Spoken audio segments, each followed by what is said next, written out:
welcome to another episode of There's No I in Beauty.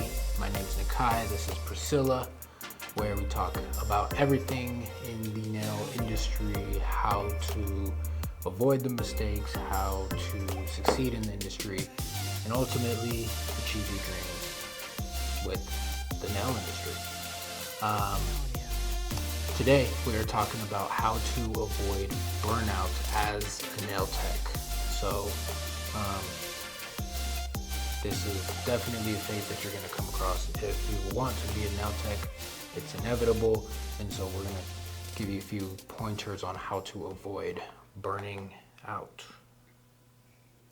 Yes, and I'm going to pull up some notes here actually, because burnout as a nail tech can happen early on. It can happen years later. It really depends. There's a few things that kind of spear the whole concept of burning out as a nail tech.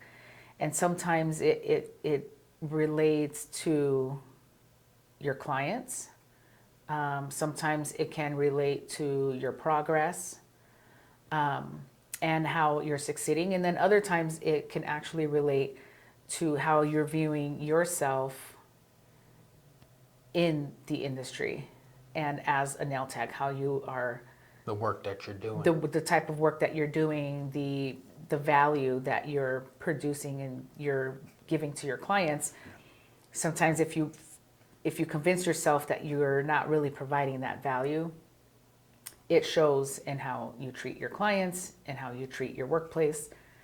And then it's just a never-ending cycle. So there's a lot that goes into why a nail tech burns out, and so we'll get into that. Yeah. We'll jump into the difficult clients, handling difficult clients, because if you have a book full of difficult clients, you're gonna have a difficult day, difficult week, difficult career, and if you don't know how to handle them and turn them into either good clients or find good clients that you can service, then you're going to end up burning yourself out, because who wants to deal with difficult people all day, every day? Yeah, and that usually happens if you are not paying attention to your strategies and how you're building your clientele. So traditionally, burnout is often thought to be seen as doing too much work, right? You're working too many hours, you're doing too much, and that's what causes the burnout. But that's actually not what causes the burnout, because that's a myth. If you're working and you feel like you're making progress, it doesn't matter how many hours you're putting in, you're never going to feel like you're burning out, because you're actually getting value from what you're doing. And so that's one of those misconceptions, is that that you, in order to not get burned out, you have to have work-life balance, or you have to cut back on hours in order to try and balance out your week. And that's not true. Don't get it twisted here. We're not saying don't take breaks and don't go on breaks and go on vacations. That is not at all what we're saying here. All we're saying is that burnout doesn't necessarily come from the work you're doing, because however you want to look at it, you're working in your life. You're working on relationships, you're working on your business, you're working on clients, you're working to fix your car because your tires popped, right? Whatever you're doing, you're working, right? So it's not a matter of how long you're working. It's more so a matter of the type of work you're doing. The type of work. And essentially, there was a study that was made, that's what I was reading here. It's basically where you get to a point where you feel like where you're not in control anymore. You lost control.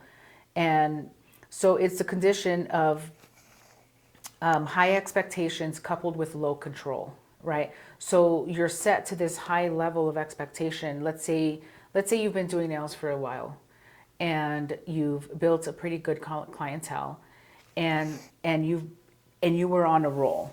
You were doing excellent service. Everything's going great. Clients love you. You love your clients. You're having so much fun. And now you're set to this level of expectation by your clients that that is good to have, of course, but you have such high expectation and then you have no control. And believe it or not, when you start feeling this way, you inadvertently start sabotaging your environment, and that is something that happens a lot in the industry sometimes, where you don't even realize it, but you actually start sabotaging your environment, right? Because you built your clientele and you took in whoever you could. Sometimes there's a time in a nail tech's career where you have to purge. Sometimes not every single client is the best client for you. And knowing how to purge your clientele and make room for those that are basically pouring in your cup. I know you've heard the terminology where it says, fill your cup before you fill others, right? It's the same thing when it comes to clients. Just because you're a nail tech, just because you're in the service industry, doesn't mean that every single client that sits in your chair is going to fill your cup, right? So once you get your clientele to a certain point, and you know for a fact, without a doubt, the minute somebody sits in your chair, they're going to rebook. Now you're able to start purging a little bit, right? You're able to start customizing what you want your days to look like. And a lot of times the correlation between you're working too much to I'm burned out is because you're not managing your schedule. For example, if you're not putting your clients on a rotation and you're not paying attention to how you want your days to look, and you're just letting people book willy-nilly whenever the heck they want, whoever they are, let's say out of the 5 days that you work that week, 3 of those days you had back-to-back pedicures. Well, your body hurts.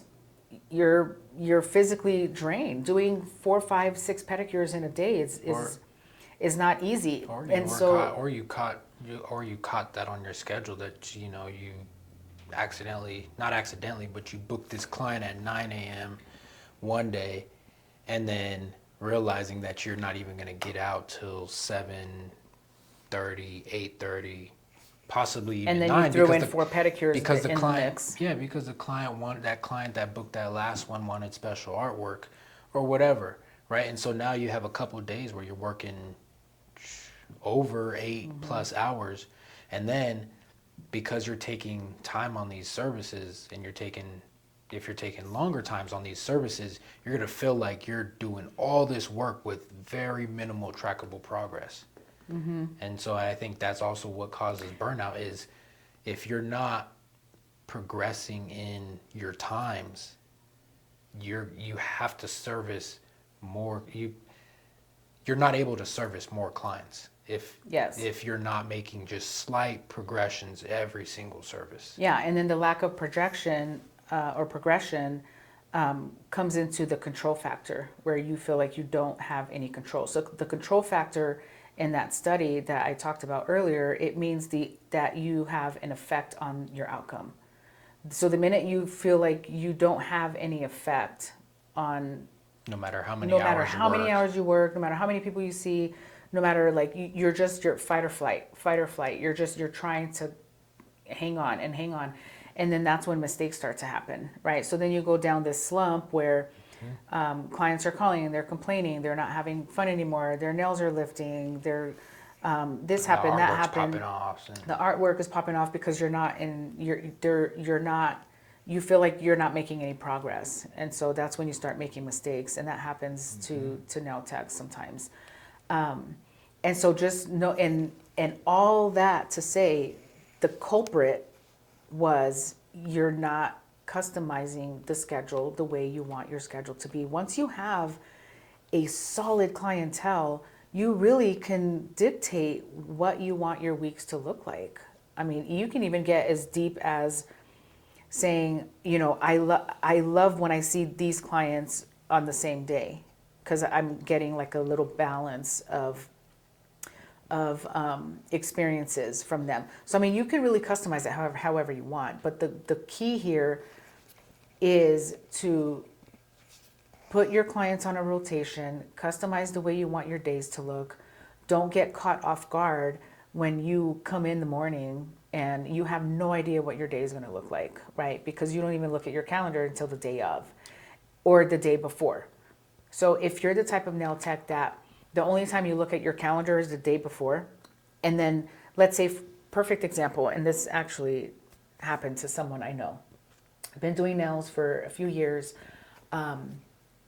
always trying to coach, put your clients on rotation, put your clients on rotation, I stopped saying it. And then it gets to the point where, this person is, the time they look at their calendar is the day before they come to work. Well, the day before, I get a message and it's like, oh my gosh, I didn't schedule a lunch. I don't have a lunch tomorrow, and I have 5 pedicures scheduled, and they're all gel, and they're back to back, and so you're already irritated before you even come in. And then you right, and that was the lack of planning. And then you add on top of that the factors that you can't control, which is the client that showed up late, or the client that had an ingrown, now you got to take some extra time, or the client that has been sitting there for 5 to 10 minutes because you had to remove the ingrown, and she's really flustered, and now she's negative and talking to you negatively. Yeah. And now that creates a negative environment about your space, just adding fuel to the fire from something that could have been. And essentially it matters because how you show up to work dictates what your day is going to look like, what your emotional state is going to be, and it dictates, your emotions actually have a massive impact in your exhaustion. And so by the time you get home that night, you're just exhausted. And so day in and day out of doing that, right, and not recognizing that, okay, this is happening because I'm not organizing my schedule in advance. Yeah, that's where the burnout happens. There's a quote that says, if there is no intention, then you will just decline. You'll start to decline. Lack of intention brings decline. And so if you're not intentional about the schedule that you are creating for yourself, the type of clients that are coming in, the attitudes of those clients that are coming in, and you're not intentional about any of that, then you're leaving that all up to chance, which is that part where it talks about where you don't have any control over it because you're just letting it happen. You're letting it happen, and you're just in this sea of chaos, and you don't know how to get yourself out of it, right? And then that relates to how we started this podcast, where we were talking about your clientele. You have angry clients, upset clients, picky clients. So people, normal humans, when you walk into a space and the vibe already doesn't feel right, you're going to be in this hyperactive, like hyper sensitive state of mind where you're going to pick up on everything. You're going to pay attention to all the details. This one didn't give me a water. Yeah, well, I didn't get a water this time, or man, like she didn't even say hello, or that person didn't make eye contact with me, or why did I have to wait and she showed up late? And so now they're being super picky, right? Well, this nail is chipping, or you hit my cuticle this time. You've never done that before. And then they start being really more open to criticism. And then they start vocalizing that criticism. And then, so you're already irritated from the night before because you already know the kind of day that you're going to have that you did not expect to have. And then, and that's where the picky, upset, what was the other one? The picky clients, the upset clients, and the difficult clients, right? So now you're having to deal with that. So yes, don't get me wrong. There are times where you're just going to have, by nature, picky clients that are upset and angry, maybe because it has nothing to do with you, and that happens too. But a lot of times, all of this kind of correlates really, really hand in hand with how you choose to organize your day or not organize your day. Yeah, yeah. There was a callback that I had. Lady was getting her nails done. I think it was for some special event or whatever. Her man calls and is like, "Hey, I don't know how you let them walk out of the salon with these type of nails. I mean, they look awful. Da da da da da."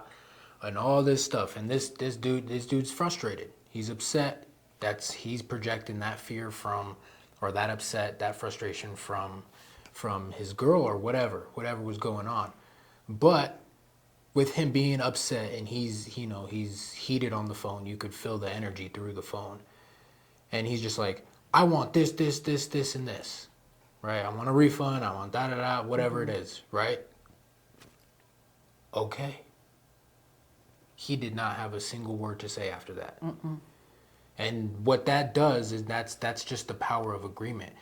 With these difficult, frustrating clients, right? When they are frustrated with you, if you agree with them up front, you take the leverage they have away of that frustration. You're like, okay, done.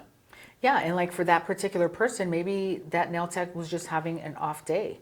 Maybe Could have that been. was one of those days where that nail tech didn't manage her schedule, Could and have then she been. was shocked and surprised by what services she had to do that day.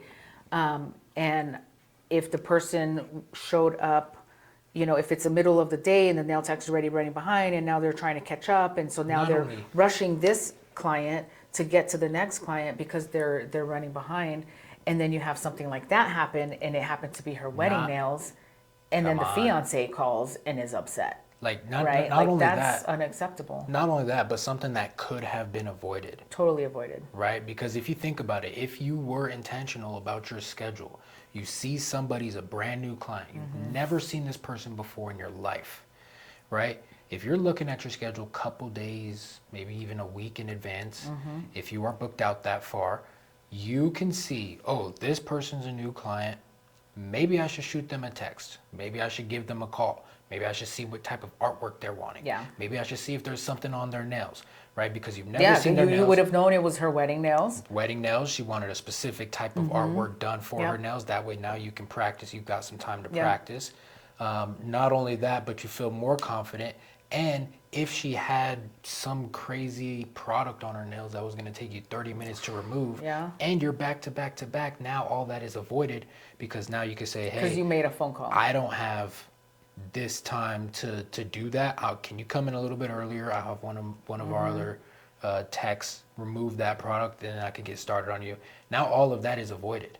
And then now you don't have a frustrated client. You don't have a client that's sitting there looking at her nails like, Why are you rushing? like what is going Yeah. on? Right? So Yeah. now you don't have any of those things when you could have just been intentional from the start. I think what happens too as nail techs, not so much as nail techs, but I think this industry, the service, whether you're a hairdresser, nail tech, esthetician, it doesn't matter, tattoos, it doesn't matter. If you're in the service industry, I think a lot of times, if you're starting off when you're really young and you never really had other jobs, then it may not necessarily apply. But a lot of times people treat this job like a normal job, right? Like a normal 9 to 5, where you get up, you put your uniform on, and you have no expectation of what the day is going to look like because you have no idea. And you just walk into work, you clock in, and then your day starts, and then you just go with the flow as the day flows.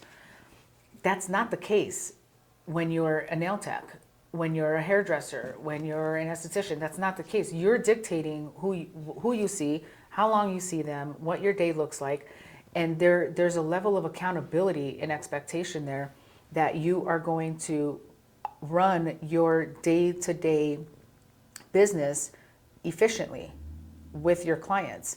And so if you're not pre-planning what your week is going to look like, you're in for a lot of frustration that can be avoided. simply because this is not the type of job where you just show up, you put your apron on, you show up, and you just go with the flow. You have the ability to control what your days look like, and a lot of times nail techs don't take advantage of that. They don't see it as an opportunity. They see it as a burden. Well, I just want to go to work, get paid, go home. But if you're not trying to customize your day, then whatever the day throws at you, you got to be ready for it, and you can't complain about it. Yeah. And again, it really boils down to your client treats you the way that they feel when they're in your environment. So if you're constantly in fight or flight, if you're constantly irritated and upset, if you're constantly around negative and having negative energy, they're going to feed off of that, right? You're holding their hand. So your energy is naturally going to flow to them, right? How you dress. How you dress. Did you do your hair? What you're listening to. So all of that kind of dictates what it's going to be. And a lot of times nail techs get burned out. And here's the thing, that actually, what ends up happening too is the nail tech stops thinking about the client and they revert that focus and they start thinking about themselves.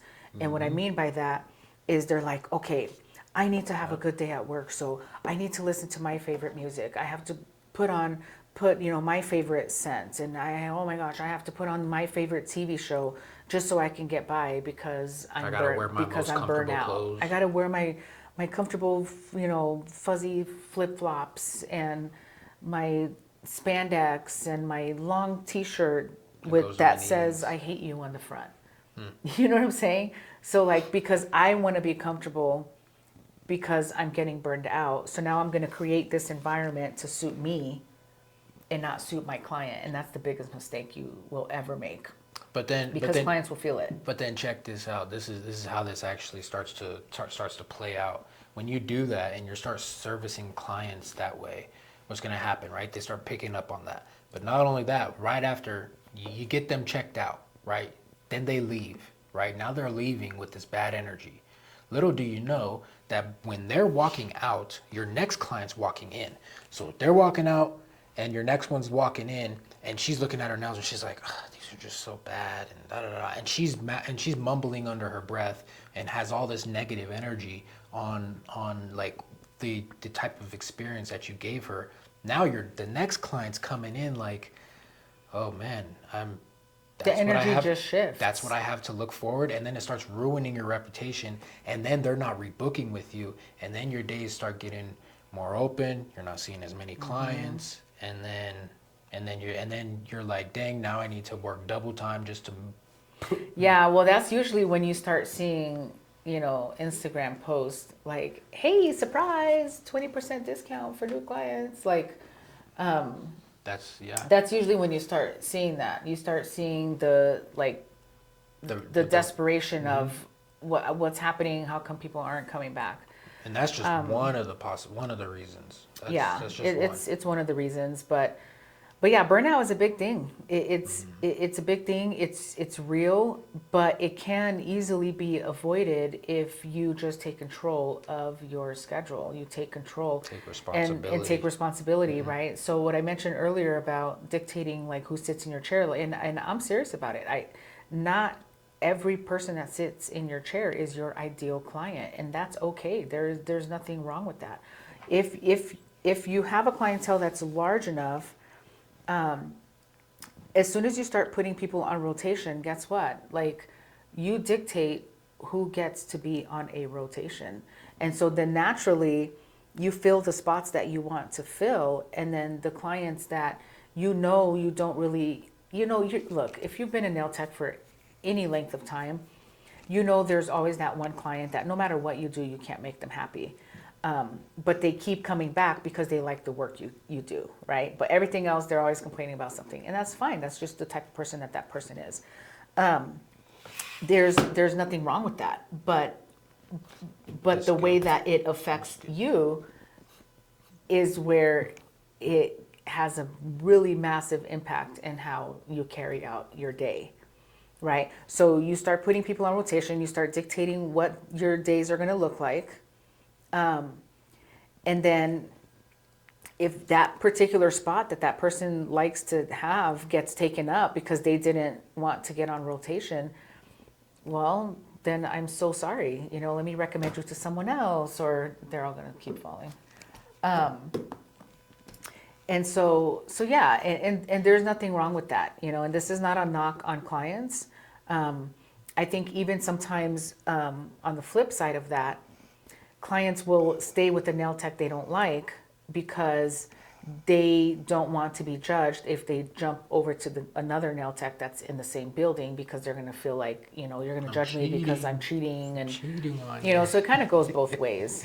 Yeah, that concept's funny. Yeah, it kind of goes both I don't know ways. where that one comes from. Like, it's just, I don't know. It's the competition thing. I think. I don't know, but like, there bro, is if that. I need- Sometimes clients are like, well, I feel really bad. I don't want to go sit over there No, because yeah, then I'm going to be looking at her and she's going to be looking at me. Like, why are you sitting with her and not me? And it's a girl drama thing. It's stupid. No, I think that probably comes from just from the small things that you talk about during the service, right? One of my clients went to go see so and so, and she messed up her nails. Like, and you guys are just like normal talking. Mm-hmm. Like, she messed up her nails. Now she came back to me, and now I got to do this. And then now, when that client that wants to go with somebody else, they're gonna remember that small story that you told them. Yeah. Like, oh, but she messed up her nails, but she really seems like a cool person.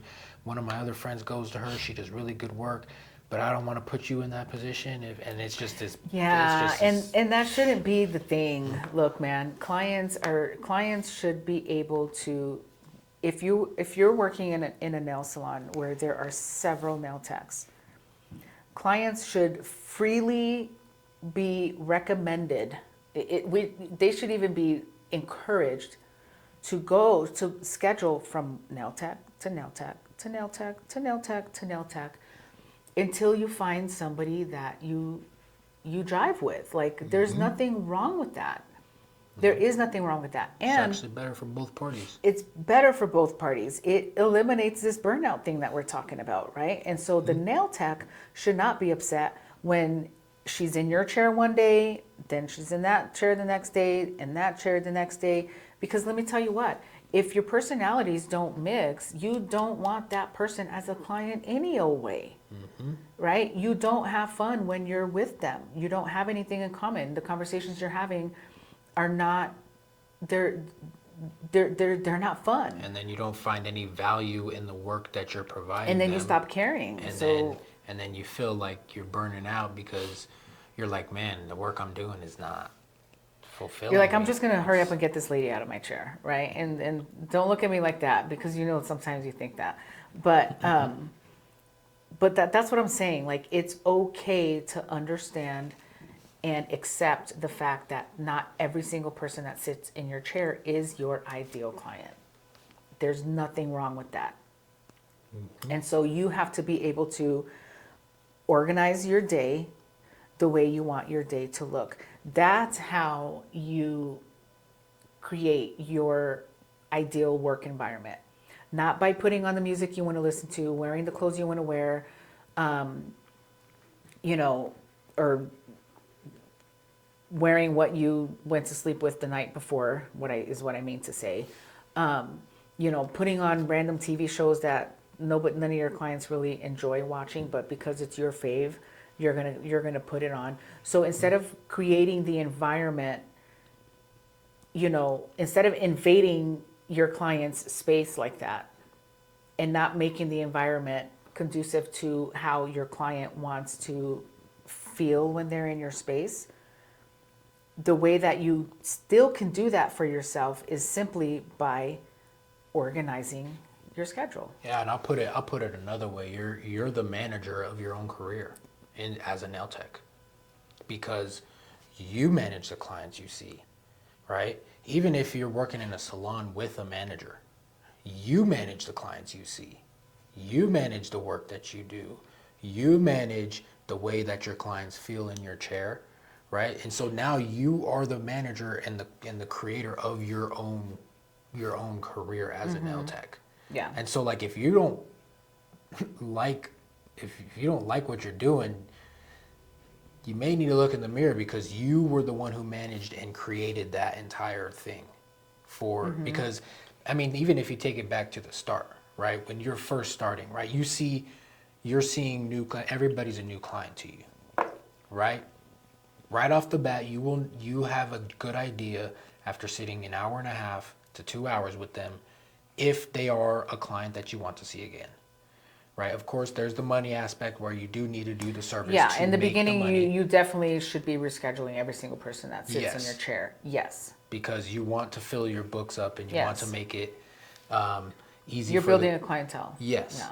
But once it's built, now you have time to you customize. Yeah, but you still are the manager of that schedule, of how well your day goes, and you do that in advance. So you're prepping for how you're gonna feel tomorrow, pretty much. Yeah. Yeah, look, if you're the type of nail tech where the only time you look at your schedule is the night before to see what your next day is going to look like, I recommend you change that habit. You should know what your entire week is going to look like in advance. That includes what type of set, what type of artwork. Yeah. If you're able Have to I seen do it this or person not. before? Have you seen it before? Do they have stuff on their nails? Yeah. Right? Making that phone call, be like, hey, I see, hey, Jane, I see you're on my schedule on Thursday. It's your first time visit. Do you have anything on your nails now? Is there anything specific that you're looking to get on Thursday? Oh, yeah, I have this event coming up and I need some type of artwork. Great. Can you send me a picture of that? Do you have any broken nails? Yeah, like just asking those questions, and it's funny because in my school this week, we're in the subject of talking about salon operations and opening salons. And you find a lot in hair salons where you have a consultation before your appointment, right? And so that's not traditionally normal in a nail salon where Not very where much. you schedule a 15-minute consultation for the client to come in, you consult with them, you're filling out paperwork and looking at their nails and then creating a plan for their set. That doesn't happen in a nail salon. It's, in hair salons, that's totally normal. But because it doesn't happen in a nail salon, doesn't mean that it can't happen. The time that it does happen and the time that it should happen, especially when it's a new client, is by making a phone call before they come in. And finding out what they have on their nails, what they want. Is this for an event? How often do you when was the last time you got your nails done? Oh, well, I got my nails done two months ago. Okay, do you have any broken nails? Are we extending any of them? Do you want to maintain the long nails? Some clients might come in and be like, 4 of them are broken, the other 6 are long. I want to match these 4 to the others, right? So now you have 4 extensions that you have to do, and that's going to take more time. So it really boils down to organizing your day and structuring what your day is going to look like, communicating with your clients. It gets easier and it gets to be fun when you have the right clients on your schedule. You have consistent clients where you already know what they want, you know what they like. They use the same color. They use the every same time. color. Like now you're just in this groove, and it's really difficult to burn out when you're in a groove and you're having fun. So yeah, most times when you're in that groove, you're making more money than you ever have, and you're just rolling. You're just rolling, and it doesn't feel like work. Exactly. Right? It doesn't feel like work. It feels like you're just catching up with old friends. And that's really the value that this industry has, is when you're able to get to that point, you're doing what you love with the people you like. What's there not to like about that? Yep. And it all boils down to you taking responsibility for your schedule, making sure that you're creating the environment that makes you happy. And when you create an environment with your day-to-day operations, where you have control and you see progress, the clients are going to pick up on that energy, right? And they're not going to feel like they're burdening you. So, and when a client starts to feel like they're becoming a burden, that's when they get more antsy, irritated, bitter, Frustrated. They're frustrated, Nitpicky. they get upset more easily because they don't feel valued. So that's how you're going to avoid burnout. If you're at that point, start with your schedule first. Look at next week's schedule and say, do I like what I see? And if you don't, switch things up. Yeah. Switch things up, right? Don't put 3 or 4 clients that you know normally have a negative attitude all in the same day. Put them all at 10 a.m. put them all at 10 a.m. and get them out of the way or whatever. You know, like don't put them all in the back to back in the same day. No. You know, be like, hey, can you come in on Wednesday instead of Thursday next week? Hey, can you come in on blah blah blah instead of, you know, and just move things around so that you can kind of balance. That's where the balance is. That's where it's not the work-life balance thing like that. That doesn't exist either. If you're balanced at work, you don't need to, when you get home, you don't need to feel like, oh, okay, now I have to feel like I have to get balanced at home. Like I don't know. I just, the organizing of the schedule is a big one. Yeah. I mean, So I don't have avoid burnout for that. Yeah. With that. I don't have anything else to add. No, I mean- me either. I think we kind of ranted a little bit on that topic. And I hope you appreciate it because I know what you feel like. Yeah, that is true. So, yeah, if you enjoyed this episode, make sure to follow us. Follow Iampriscillasmith on all social platforms, Instagram, TikTok, YouTube, Facebook. Yep. And leave a like if you enjoyed this video. There's no I Am Beauty. And let us know if you feel burned out. Yeah. Let us know if you If feel you're at burned that out. point, put it in the comments. You know, I'm burned out. How long have you been doing nails? And maybe even put some things in there on why you think you got to that point. Like, why do you believe you got to that point where you're starting to feel burned out? And what are the steps that you can do to get out of that? Yep. So, yeah. We will see you guys in the next episode.